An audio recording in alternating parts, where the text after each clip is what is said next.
بسم اللہ الرحمن الرحیم۔ پہلے ویڈیوز میں ہمارا یہ بتایا کہ جب ہم عربی عبارت کو سیکھ لیں کہ عربی عبارت کو ہم کیسے سیکھیں گے، تو ان کے لیے ہم نے بتا دیا تاکہ تحقیق مفردات وجوہ اعراب آپس میں جوڑ۔ اب چوتھی نمبر چیز جو ہے وہ ہے ترکیبی زنجیری۔ کیا؟ ترکیبی زنجیری، کہ اس سب کو ایک ہی کڑے میں رکھو اور پھر اس کا یہ پتہ چلے کہ یار یہ لفظ کا آپس میں کل ملا کے یہ جملہ اسمیہ بن رہا ہے، جملہ فعلیہ بن رہا ہے، جملہ شرطیہ جزائیہ بن رہا ہے، حروف عطف جملہ معطوفہ بن رہا ہے، کون سا جملہ بن رہا ہے۔ اور ان کا آپس میں جب ہم ترجمہ کر لیتے ہیں تو ترکیبی زنجیری کے آنے کے ساتھ بندے کو تقریباً آدھا ترجمہ بھی آنا چاہیے۔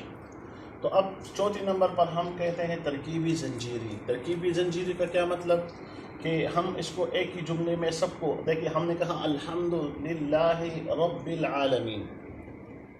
اب الحمد مبتدا، لام حرف جر، لفظ اللہ موصوف، رب مضاف، العالمین مضاف الیہ، مضاف الیہ سے مل کر لفظ اللہ کے لیے صفت۔ اب دیکھیے ہم نے الحمد مبتدا کہا، اس کا وجہ تو میں نے پہلے ویڈیو میں بھی بتا دیا۔ یہ مجرور ہے کیونکہ وجوہ اعراب میں نے بتا دیا کہ یہ اس کی شروع میں حرف جر ہے۔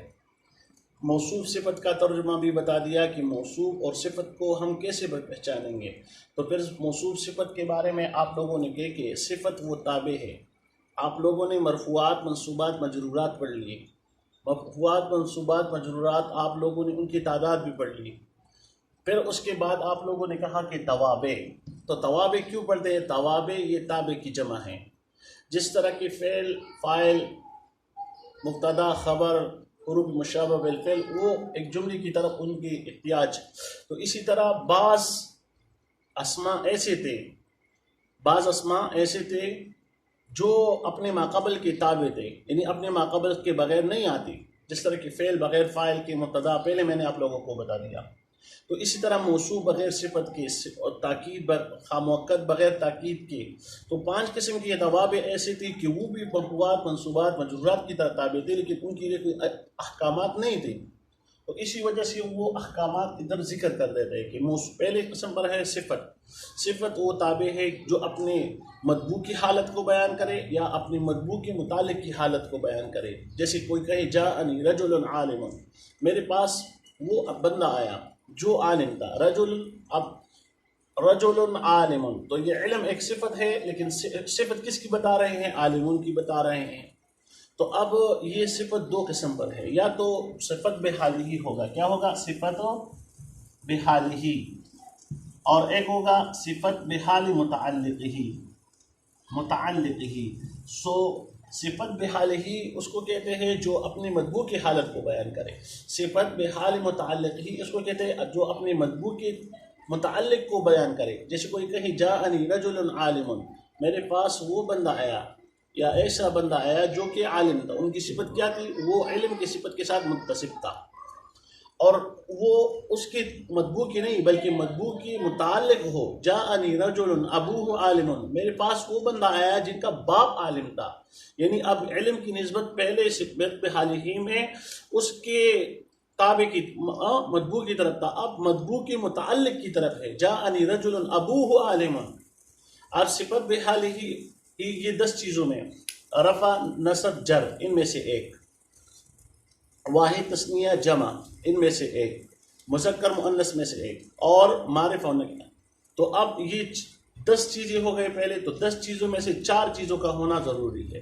اسی طرح دوسری میں واحد تثنیہ جمع اور رفع و نصب، تو ان دونوں میں سے ایک، یعنی ایک لفظ کے اوپر یا تو رفع ہوگا یا نصب ہوگا یا جر ہوگا۔ اس طرح تو نہیں ہو سکتا کہ تینوں کے اوپر ایک ہی ہو، یا ایک لفظ واحد تثنیہ جمع ہو تو اس میں واحد وہ تثنیہ نہیں، تینوں میں سے ایک۔ او آپ لوگوں نے بتایا کہ او آتا ہے احد الامرین، تو اس میں 2 ہو گئے، پھر اس کے اوپر رفع ہو، ہاں 2 ہو گئے، پھر وہ مذکر ہوگا یا مؤنث ہوگا۔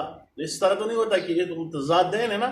تو اسی طرح ایک معرفہ ہوگا یا نکرہ۔ تو ان 4 چیزوں میں، یعنی پہلے والے میں 10 چیزوں میں سے 4 کا ہونا، پھر دوسری میں اس کا 5 چیزوں میں سے 2 کا ہونا. تو یہ موصوف صفت یہاں پہ ہم نے لفظ اللہ کو موصوف بنایا. تو الحمدللہ یہ رب العالمین پورا مضاف الیہ بن کر یہ لفظ اللہ کی یہ صفت بن رہا ہے. موصوف صفت کو ہم اس طرح پہچانیں گے عربی میں، اور اس کے ترجمے میں ایسا یا اس طرح کے الفاظ آئیں گے.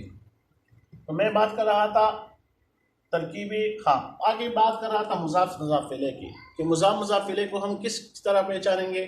تو اس میں مضاف کی جس لفظ کی اضافت ہوتی ہے اس کو کہتے ہیں مضاف، اور جس کی طرف ہوتی ہے اس کو کہتے ہیں مضاف الیہ. اب رب کی اضافت ہوگی العالمین کی طرف، تو رب کیا ہو گیا؟ یہ مضاف ہوا، اور یہ عالمین کیا ہو گیا؟ یہ مضاف الیہ ہو گیا. امام المسجد، اب امامت کی نسبت کس کی طرف ہوئے گی؟ مسجد کی طرف ہو گئی. تو یہ مضاف اور یہ مضاف الیہ. عربی میں پہلے مضاف آتا ہے، اس کے بعد مضاف الیہ. اسی کی طرح ہم جب اردو میں اس کو پہچانیں گے، پہلے مضاف الیہ کا ترجمہ کریں گے، پھر اس کے بعد مضاف کا ترجمہ کریں گے. غلام زیدن، غلام زیدن، غلام مضاف، زیدن مضاف الیہ. زید کا غلام، زید کا غلام. اب پہلے مضاف الیہ کا ترجمہ، پھر اس کے بعد مضاف کا ترجمہ. تو یہ ہم اس طرح سیکھ لیں گے. اسی طرح فارسی میں پہچاننے کی علامت یہ ہوتی ہے کہ اس مضاف کی شروع میں کسرہ یا ہوتا ہے، دعائے ماں، دعائے ماں. تو اسی طرح اردو میں میں نے کہا کا کی کو اس کے ترجمے میں آئے گا، اور عربی میں اس کے اضافت ہوگی. اسی طرح فارسی میں بھی اسی طرح. ہم پشتو ہر لینگویج والے اس کو استعمال کرتے ہیں. تو رب کو ہم نے مضاف بنا دیا اور العالمین کو اس کے لیے مضاف الیہ بنا دیا. اسی طرح دوسری ترکیب آسان فارسی میں، ضرب زید عمرا فی الدار. ضرب فعل، زید فاعل، عمرا مفعول به، فی حرف جر، الدار مجرور. جار مجرور سے مل کر ضرب فعل کے متعلق.